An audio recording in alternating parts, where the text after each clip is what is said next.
Hello friends, இது வந்து next previous video ஓட continuation தாங்க. Particular integral ஒரு ODE கொடுத்தாங்கன்னா particular integral ஓட formulas என்ன அப்படிங்கிறது ஓகேங்களா. ஸோ இந்த particular integral வந்து எதை பேஸ் பண்ணி இருக்குன்னு பார்த்தீங்கன்னா ரைட் ஹேண்ட் சைடை பேஸ் பண்ணி தான் இருக்குது. That is r of x அப்படின்னு சொல்லி ப்ரீவியஸ் வீடியோவில் கொடுத்துருப்போம். Or else if you need that particular differential equation means I will write it here. Okay. So a naught d cube y by dx cube plus a1 d square y by dx square plus a2 dy by dx plus a3y is equal to sum r of x. இந்த மாதிரி ஒரு ordinary differential equation இருக்கு அப்படின்னா right hand side தாங்க உங்க r of x. So இந்த right hand side base பண்ணி தான் நம்ம particular integral calculate பண்ணுவோம். So அப்படி particular integral calculate பண்றதுக்கு எனக்கு ஃபார்முலா என்ன, ரைட்? ரைட் ஹேண்ட் சைடு என்னென்ன ஃபங்க்ஷன்ஸ் வர்றதுக்கான வாய்ப்புகள் இருக்கு, அதுக்கான பர்டிகுலர் இன்டெக்ரல் ஃபார்முலா என்ன, அதை தான் இப்போ நம்ம எழுத போகிறோம். ஸோ ஜென்ரலாகவே பர்டிகுலர் இன்டெக்ரல் கால்குலேட் பண்ணுறதுக்கான ஃபார்முலா என்னன்னு பார்த்தீங்க அப்படின்னா 1 பை ரைட் லெஃப்ட் ஹேண்ட் சைடில் இருக்கிற ஃபங்க்ஷனுங்க எஃப் ஆஃப் டி, அதை நம்ம எஃப் ஆஃப் டின்னு வச்சுக்கிறோம், into right hand side. Right hand side என்ன அப்படின்னா ஆர் ஆஃப் எக்ஸ். ஓகேங்களா. லோக்கலாக இல்லைங்க இது எஃப் ஆஃப் டி இதெல்லாம் எனக்கு புரியல அப்படின்னா இது நான் உங்களுக்கு ஞாபகம் வச்சுக்கணும் அப்படிங்கிறக்காக தாங்க சொல்கிறேன். பட் இதை வந்து நீங்கள் ஸ்டெப்பாக எங்கேயுமே யூஸ் பண்ண முடியாது, right? 1 by left hand side into right hand side. இது வந்து ஞாபகம் வச்சுக்கிறதுக்காக மட்டும்தான் சொல்கிறேன். இதை நீங்கள் எங்கேயுமே ஸ்டெப்பாக யூஸ் பண்ண முடியாது. இங்கே லெஃப்ட் ஹேண்ட் சைடு கூட வித்தவுட் ஒய். ஓகேங்களா. இது ஜஸ்ட்டு நீங்கள் மறந்துடும் அப்படிங்கிற கேஸுக்கு ஏதாவது ஒரு லிங்க் வச்சு நம்ம ஞாபகம் வச்சுக்கணும் இல்லையா, அது. பட் எக்ஸாக்டாக பர்டிகுலர் இன்டெக்ரலோட ஃபார்முலா அப்படின்னு பார்த்தீங்கன்னா இதுதான் 1 by function of d into r of x. இந்த function of dங்கிறது என்ன அப்படின்னா left hand side. Okay. So இப்போ ரைட் ஹேண்ட் சைடு பாருங்கள். ஃபஸ்ட்டு வந்து எக்ஸ்போனன்ஷியல் ஃபங்க்ஷனாக இருந்ததுன்னா என்னோட ஃபார்முலா என்ன? எக்ஸ்போனன்ஷியல் ஃபங்க்ஷனாக இருந்தது அப்படின்னா நான் டிக்கு ஏன்னு சப்ஸ்டியூட் பண்ணணும். ஓகேங்களா. Provided F of A not equal to 0. இது என்னங்க, இது நம்ம பின்னாடி பார்த்துக்கலாம். அப்போ இந்த இடத்துல பிஐயோட ஃபார்முலா என்ன ஆகுன்னு பார்த்தீங்கன்னா 1 by F of A into E power a x. ஏன்னா ரைட் ஹேண்ட் சைடு ஃபங்க்ஷன் என்னங்க, E power a x. So 1 by F of A into E power a x provided F of A should not be equal to 0. எனக்கு இது புரியலைங்க அப்படின்னா விட்டுருங்க. ஓகேங்களா. இந்த D equal to ஏ இருக்குது பார்த்தீங்களா, அதை மட்டும் ஞாபகத்தில் வச்சுக்கோங்க. நம்ம ப்ராப்ளம்ஸ் போடும்போது நம்ம வேறு மாதிரி பார்த்துக்கலாம் அதை. ஓகேங்களா. செகண்ட் ஃபங்க்ஷன் என்னன்னு பார்த்தீங்கன்னா எய்தர் சைன் ஏஎக்ஸாக இருக்கும் இல்லைன்னா காஸ் ஏஎக்ஸாக இருக்கும். ஓகேங்களா. Sine a x or cos a x. So இந்த இடத்துல சப்ஸ்டியூஷன் என்னன்னு பார்த்தீங்கன்னா D square is equal to minus A square. அப்போ பர்டிகுலர் இன்டெக்ரலோட ஃபார்முலா என்ன ஆகும்னா F of minus A square into sine a x இருக்குங்க, இல்லைன்னா காஸ் ஏஎக்ஸ் இருக்கும். ஓகேங்களா. இங்கேயும் provided f of minus a square should not be equal to 0. ஓகேங்களா. ஸோ அப்போ பிஐயில் வந்து நீங்கள் ஞாபகம் வச்சுக்க வேண்டியது இது மட்டும்தான். மற்றபடி நம்ம சம்ஸ் போடும்போது உங்களுக்கு அங்கங்கே லிங்க் சொல்லும்போது உங்களுக்கு ஈஸியாக அண்டர்ஸ்டாண்ட் ஆகிடும். ஓகேங்களா. ஸோ அப்போ ரெண்டு ஃபங்க்ஷன் பார்த்தாச்சு. மூணாவது ஃபங்க்ஷன் என்ன அப்படின்னு பார்த்தீங்கன்னா algebraic equation X power M. ஓகேங்களா. Algebraic equation. ஸோ இந்த அல்ஜீப்ரைக் ஈக்குவேஷனில் என்ன பண்ணுவோம் அப்படின்னா இங்கே சப்ஸ்டியூஷன் எதுவும் கிடையாதுங்க, கான்ஸ்டண்ட்டை வெளியில் எடுத்துருவோம். ஓகேங்களா. Taking constant out side. Okay. இது வந்து நீங்கள் உங்களுக்கு புரியணுங்கிறக்காக தாங்க எழுதுகிறேன். எந்த இடத்துல கான்ஸ்டன்ட் அவுட் சைடு எடுப்பீங்க அப்படின்னா டினாமினேட்டரில். எங்கே? டினாமினேட்டரில். ஓகேங்களா. டிஆர் டாட் வச்சுருக்கேன் இல்லையா, அது டினாமினேட்டர், ரைட்? ஸோ அப்போ பர்டிகுலர் இன்டெக்ரல் என்ன கான்ஸ்டன்ட் எடுக்கணுங்க. சப்போஸ் என்கிட்ட கான்ஸ்டன்ட் இல்லைங்க என்ன பண்ணுறது அப்படின்னா கான்ஸ்டன்ட் இல்லை அப்படின்னா next priority goes to capital D. ஓகேங்களா. எங்கிட்ட டியும் இல்லை அப்படின்னா next priority goes to D square. அப்போது ஃபஸ்ட்டு கான்ஸ்டன்ட் இல்லை அப்படின்னா டி, அப்புறம் டி ஸ்கொயர், இப்படி போயிட்டுருக்கும். ஓகேங்களா. எப்படி இந்த ரெண்டுலேயே ஆன்சர் வந்துடும். ஓகே. ஸோ அப்போ இதை எடுத்து நம்ம என்ன மாதிரி கொண்டு வரோம் அப்படின்னா எஃப் ஆஃப் டியில் கான்ஸ்டண்ட்டை காமனாக வெளியே எடுத்துருவீங்களா. ஸோ கான்ஸ்டன்ட் காமனாக வெளியே எடுக்கும்போது அது வந்து இந்த மாதிரி ஒரு ஃபார்மேட்டுக்கு கன்வெர்ட் ஆயிருங்க. ஓகேங்களா. இந்த மாதிரி ஒரு ஃபார்மேட்டுக்கு கன்வெர்ட் ஆகிடும். வெளியில் ஒரு கான்ஸ்டன்ட் இருக்கும். ஸோ இதை வந்து நம்ம பைனாமியல் எக்ஸ்பான்ஷனுக்கு கொண்டு வந்துடுவோம். 1 plus phi of D the whole power minus 1 into R of X. கண்டிப்பாக இங்கே ஒரு கான்ஸ்டன்ட் இருக்கும். நான் அவ்வளோ டீட்டெயில்டாக எழுதலை, அது நம்ம அங்கே போடும்போது பார்த்துக்கலாம். ஓகேங்களா. ஸோ ஒரு பைனாமியல் எக்ஸ்பான்ஷன் ஃபார்மேட்டுக்கு வந்துடும். இது எய்தர் 1 ப்ளஸ் ஆர் மைனஸில் வருங்க, right. 1 plus x the whole power minus 1 formula use பண்ணுவோம், இல்லைனா 1 minus x the whole power minus 1 formula use பண்ணுவோம். இது ரெண்டுமே மைனஸாக இருந்தால் ஃபார்முலா வந்து இதுதான். இந்த ஃபார்முலாவையும் நான் சேர்த்து இங்கே கொடுக்குறேன். இதில் alternate plus and minus signs வந்துட்டுருக்கும். ஓகேங்களா. 1 plus x the whole power minus 1 இப்படி போகும், 1 minus x the whole power minus 1 இப்படி போகும். ஸோ இதுதான் ரூல், ரைட். ஏங்க மல்டிபிள் சாய்ஸ் கொஸ்டின்ஸ்க்கு நான் இவ்வளோ படிக்கணுமா அப்படின்னு திடீர்னு எக்ஸ் பவர் m கொடுத்து பிஐ கண்டுபிடின்னு சொல்லிட்டா நம்மளுக்கு தெரியணும் இல்லைங்களா, அதுக்காக தான், ரைட். ஸோ அடுத்தது 4th ரூல் போகிறேன். ஸோ 4th ரூல் பார்த்தீங்கன்னா இ பவரோட ஏதாவது ஒரு ஃபங்க்ஷன் மல்டிப்ளை ஆகிருக்கும், சரிங்களா. இந்த ஃபங்க்ஷன் என்ன வேணாலும் இருக்கும். இ பவரோட வேற ஒரு ஃபங்க்ஷன் மல்டிப்ளை ஆகிருக்கும். வேற ஒரு ஃபங்க்ஷன்னா என்னது அப்படின்னு பார்த்தீங்கன்னா இந்த ஃபங்க்ஷன் எகைன் இ பவராகவே கூட இருக்கலாம், சைன் கொசைனாக இருக்கலாம், இல்லைன்னா அல்ஜிப்ரைக் ஃபங்க்ஷனாக இருக்கலாம். ஓகேங்களா, ரைட். இ பவராகவே இருந்தால் பேஸை கம்பைன் பேஸு சேமாக இருக்கனால பவர் நீங்கள் ஆட் பண்ணி போட்டுக்கலாம், அது ஒன்றும் இஷ்யூ இல்லை. சைன் கொசைனாவோ இல்லைன்னா அல்ஜிப்ரைக் ஃபங்க்ஷனாவோ இருக்கும்.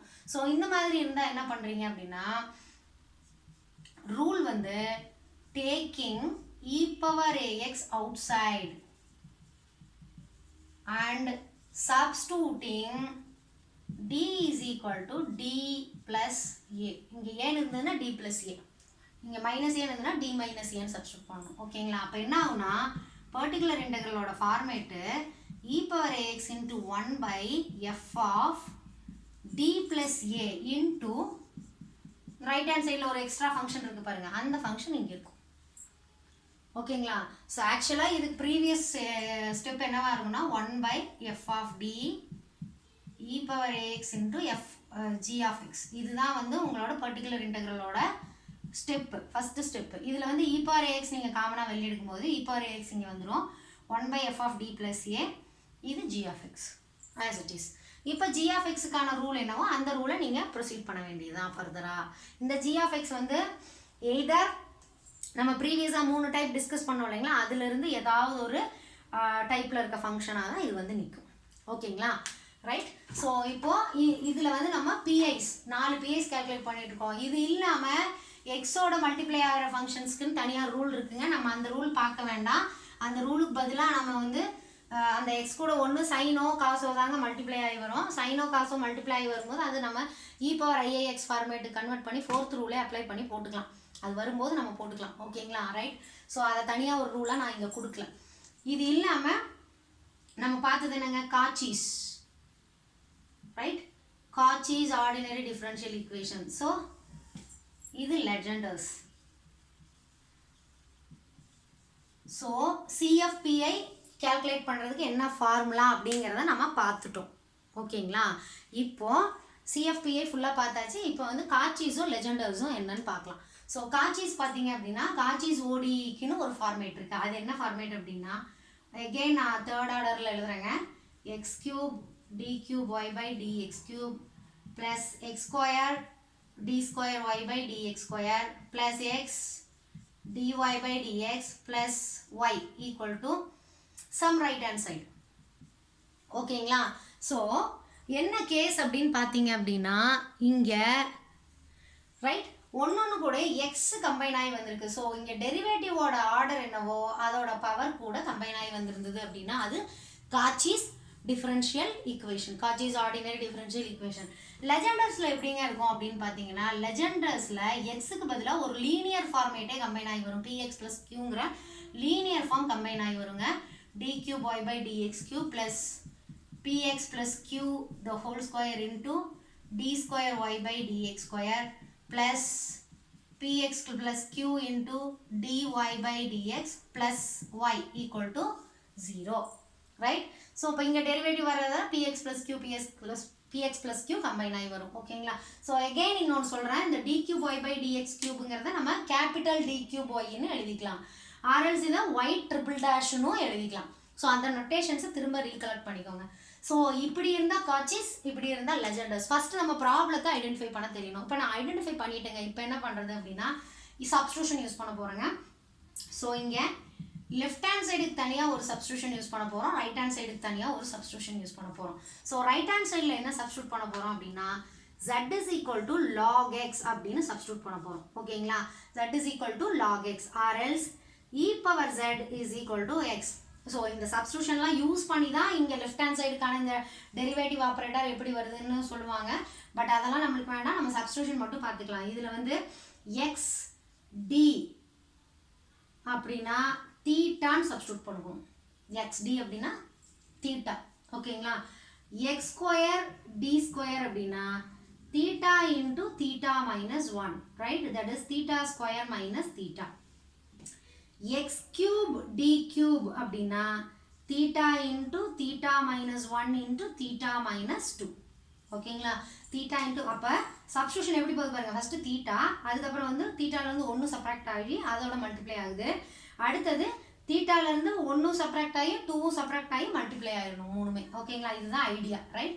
ஸோ இப்போ இதை சிம்பிளிஃபை பண்ணிங்கன்னா இது ரெண்டும் பண்ணும்போது theta square minus 3 theta plus 2ன்னு வந்துருங்களா, a minus B into. Okay, theta square minus 3 theta plus 2. அப்போ இதோட மல்டிப்ளை பண்ணிங்கன்னா என்ன வரும்? Theta cube minus 3 theta square plus 2 theta.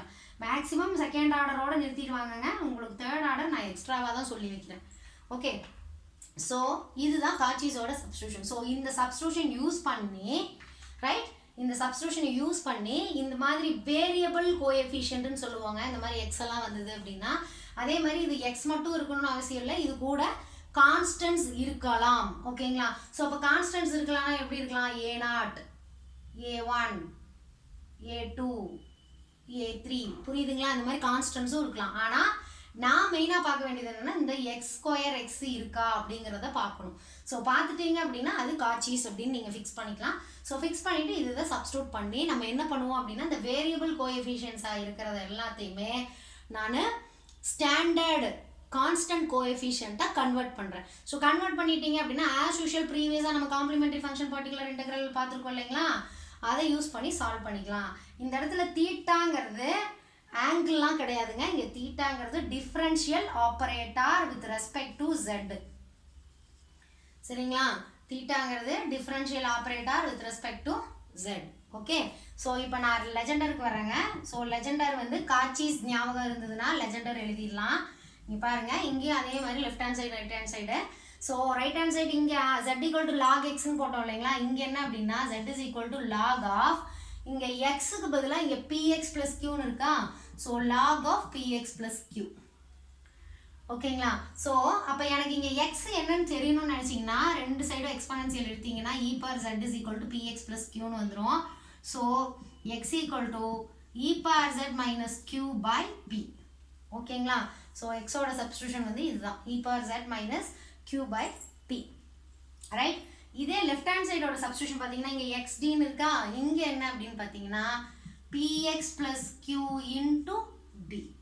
So that is equal to, right, எக்ஸுக்கு பதிலாக px ப்ளஸ் க்யூன்னு இருக்குது. So px plus Q into d. இதோட சப்ஸ்டியூஷன் என்னன்னு பார்த்தீங்கன்னா இங்கே இருக்கிற சேம் தீட்டா எக்ஸ்ட்ராவாக ஒரு p மட்டும் போட்டுக்கோங்க, ஏன்னா எக்ஸோட கோஎஃபிஷியன்ட் வந்து இங்கே p. ஸோ சிமிலர்லி இதோட சப்ஸ்டியூஷன் பார்த்தீங்கன்னா px plus q the whole square into d square. இதோட சப்ஸ்டியூஷன் பார்த்தீங்கன்னா same theta into theta minus 1 தாங்க, ஆனால் கூட என்ன வரும் அப்படின்னா ஒரு p square, theta into theta minus 1 into p square. So p square theta square minus p square theta. சரிங்களா, அடுத்தது px plus q the whole cube into d cube அப்படின்னா p cube into theta into theta minus 1 into theta minus 2. ஓகேங்களா, so அப்போ காச்சீஸும் லெஜெண்டரும் உங்களுக்கு என்ன இப்போ ஒத்துமை உங்களுக்கு தெரியுதுங்களா, எதெல்லாம் ஒரே மாதிரி இருக்குது அப்படிங்கிறது, ரைட்? ஸோ எக்ஸ் இருக்கிற இடம் மட்டும் px ப்ளஸ் க்யூன்னு இருக்குது, அதே மாதிரி இங்கே எக்ஸ் ஸ்கொயர்னு இருக்கிற இடம் px plus Q the whole ஸ்கொயர்னு இருக்குது, அதனால ஒரு p ஸ்கொயர் p. ஸோ இங்கே இருக்கிற அதே சப்ஸ்டியூஷன் தான், கூட மட்டும் என்ன அப்படின்னா என்ன பவருக்கு நீங்கள் சப்ஸ்டியூட் பண்ணுறீங்களோ, எந்த ஆர்டர் டெரிவேட்டிவ்க்கு நீங்கள் சப்ஸ்டியூட் பண்ணுறீங்களோ அவ்வளோ டைம்ஸ் இங்கே p ஸ்கொயர் p கியூப் அதால் மல்டிப்ளை பண்ணிக்கணும், அவ்வளோதான். ஸோ அதே மாதிரி ரைட் ஹேண்ட் சைடு சப்ஸ்டியூஷனும் பார்த்துக்கோங்க. ஓகேங்களா, ஸோ காச்சீஸும் லெஜெண்டர்ஸும், காச்சீஸோட ஐடியா இருந்தது அப்படின்னா நீங்கள் லெஜெண்டர்ஸ் பார்த்துக்கலாம். ஸோ இதுதான் காச்சீஸ் லெஜெண்டர்ஸோட டைப். ஓகேங்களா. காட்சி லெஜெண்டஸ் டைப்பு அதோட ஃபார்முலா செட் கொடுத்தாச்சு. ஓகே, ஸோ இதுக்கு அடுத்தது என்னங்க, சால்விங் சைமல்டேனியஸ். அது வந்து நம்ம ப்ராப்ளம் போடும்போது பார்த்துக்கலாங்க. அது வெறும் எலிமினேஷன் பர்பஸ், எலிமினேஷன் ப்ராசஸ் மட்டும்தான். ஒரு அல்ஜிப்ரைக் ஈக்குவேஷனில் நம்ம எப்படி ஒரு வேரியபிளை எலிமினேட் பண்ணி கேல்குலேட் பண்ணுவோம், சிஸ்டம் ஆஃப் அல்ஜிப்ரைக் ஈக்குவேஷன்ஸ் கொடுத்தா சால்வ் பண்ணுவோம் இல்லைங்களா. ஃபார் எக்ஸாம்பிள் இப்போ 2x + y = some 3, x + y = 1 இந்த மாதிரி கொடுத்தாங்கன்னா ஒரு வேரியபிள் எலிமினேட் பண்ணுவோம் இல்லைங்களா. ஃபார் எக்ஸாம்பிள் இப்போ இதுலேருந்து y எலிமினேட் பண்ணிக்கலாம்ல. ஸோ இதுலேருந்து இதை equation 1 - equation 2, so 2x - x x ஆகிடும், y - y 0, 3 - 1 2, அப்போ x = 2 இந்த மாதிரி நம்ம கேல்குலேட் பண்ணுவோம் இல்லைங்களா. அதே மாதிரி டிஃபரன்ஷியல் ஈக்குவேஷன்லையும் ஒரு வேரியபிளை எலிமினேட் பண்ணி இன்னொரு வேரியபிளில் நம்ம டிஃபரன்ஷியல் ஈக்குவேஷனை ஃப்ரேம் பண்ணி சால்வ் பண்ணுறது தான். ஸோ அதுக்கும் same complementary function particular integral concept தான் யூஸ் பண்ணுவோம். அடுத்தது method of variation of parameter, கரெக்டுங்களா. ஸோ இந்த மெத்தட் ஆஃப் வேரியேஷன் ஆஃப் பேராமீட்டருக்கு கொஞ்சம் ஃபார்முலா இருக்குது, நம்ம அதை மட்டும் டிஸ்கஸ் பண்ணிவிட்டு அப்புறம் நம்ம ப்ராப்ளத்துக்குள்ளே போயிடலாம். ஓகேங்களா. ஸோ இந்த மெத்தட் ஆஃப் வேரியேஷன் ஆஃப் பேராமீட்டரில் என்ன பண்ணுறோம் அப்படின்னு பார்த்தீங்கன்னா பாருங்கள், as usual auxiliary equation frame பண்ணி காம்ப்ளிமெண்ட்ரி ஃபங்க்ஷன் கண்டுபிடிச்சிருவீங்க. ஸோ காம்ப்ளிமெண்ட்ரி ஃபங்க்ஷன் என்ன ஃபார்மேட்டில் இருக்குன்னா a into some function plus b into some function. ஓகேங்களா. ஸோ a கூட எது கம்பைன் ஆயிருக்கோ அதை வந்து நம்ம f1, b கூட கம்பைன் ஆயிருக்க ஃபங்க்ஷனை f2ன்னு எடுத்துக்கிறோம். ஓகேங்களா. ஞாபகம் இருக்குங்களா, காம்ப்ளிமெண்ட்ரி ஃபங்க்ஷனில் எய்தர் எக்ஸ்போனன்ஷியல் ஃபங்க்ஷன் வரும் இல்லைனா சைன் காஸ்டில் வரும். ஓகே, ஸோ அதுதான் உங்களோட f1 f2வாக இருக்க போகுது. இதுக்கப்புறம் நம்ம வந்து ரான்ஸ்கியன் அப்படின்னு ஒன்று கண்டுபிடிப்போங்க. ரான்ஸ்கியன் அவர் தான் கண்டுபிடிச்சார் இந்த மெத்தடை. ஸோ ரான்ஸ்கியன், இந்த ரான்ஸ்கியனை வந்து நம்ம டபிள்யூன்னு டினோட் பண்ணுறோம். ஸோ இந்த W is equal to f1 f2 dash minus f2 f1 dash. ஓகேங்களா. f1 f2 தெரிஞ்சிடும், தெரிஞ்சதுக்கப்புறம் f2 dash கண்டுபிடிச்சிக்கிறீங்க, f2 f1 dash, f1 f2 dash minus f2 f1 dash. இதுதான் வந்து ரான்ஸ்கியனோட ஃபார்முலா. ஒரு சில டிட்டர்மினன்ட் யூஸ் பண்ணி கால்குலேட் பண்ணுவாங்க. Okay, W. இதுக்கப்புறம் நம்ம PI நம்ம கால்குலேட் பண்ண போகிறோம். இந்த PI என்ன ஃபார்மேட்டில் கால்குலேட் பண்ண போகிறோம் அப்படின்னா PF1 + QF2 where P is equal to minus integral of F2 into, right, இங்கே வந்து F2. ஓகே, F2 into right hand side அப்படிங்கிறது ஆர்டினரி டிஃபரன்ஷியல் ஈக்குவேஷனோட ரைட் ஹேண்ட் சைடு வந்து நம்ம R of Xன்னு வச்சுக்கிறோம், divided by Wronskian dx. R of x அப்படின்னா right hand சைடுன்னு ஞாபகம் வச்சுக்கோங்க, right. So similarly Q is calculated by using the formula F1 into R of x divided by W dx. இதுதாங்க formula, right. So இப்போ இந்த 2 video ஃபுல்லாக நீங்கள் பார்த்துட்டீங்க அப்படின்னா இந்த யூனிட்டில் நம்ம யூஸ் பண்ணுற ஃபார்முலா எல்லாமே உங்களுக்கு தெரிஞ்சிடும். ஓகேங்களா. ஸோ இனி நெக்ஸ்ட் வீடியோஸில் வந்து நம்ம இந்த ஃபார்முலாஸ் யூஸ் பண்ணி நம்ம எப்படி ப்ராப்ளம் சால்வ் பண்ணுறது அப்படிங்கிறது பார்க்கலாம், எப்படியெல்லாம் 2 மார்க்ஸ் கேட்கலாம் அப்படிங்கிறது பார்க்கலாம். மேக்ஸை பொறுத்த வரைக்குங்க 2 மார்க்காக இருந்தாலும் சரி, 1 மார்க்காக இருந்தாலும் சரி, டிஸ்கிரிப்டிவ் டைப்பாக இருந்தாலும் சரி, what ever it may be, concept கிளியராக இருந்தால் மட்டும்தான் நீங்கள் அட்டன் பண்ண முடியும். அதை நல்லா ஞாபகத்தில் வச்சுக்கோங்க. ஸோ அந்த கான்செப்ட் ஃபுல்லாக உங்களுக்கு ரீச் ஆகணும் அப்படிங்கிறதுக்காக தான் நான் அந்த ஃபார்மேட்டில் எல்லாமே ஃபார்முலே செட்டு ஃபுல்லாக கொடுத்துருக்கேன். ஸோ எப்போவுமே ஃபார்முலேவை ஸ்கிப் பண்ணிட்டு போகாதீங்க. உங்களுக்கு தெரிஞ்சிருந்தா கூட ஒன்ஸ் கோ த்ரூ பண்ணுங்கள், நான் கரெக்டாக சொல்லியிருக்கேனா அப்படிங்கிறத நீங்கள் பாருங்கள். ஓகேங்களா. ஸோ வெரிஃபை பண்ணிவிட்டு அதுக்கப்புறமா நீங்கள் ப்ரொசீட் பண்ணுங்கள், right. Okay guys, thank you. We will see in the next video. Thank you.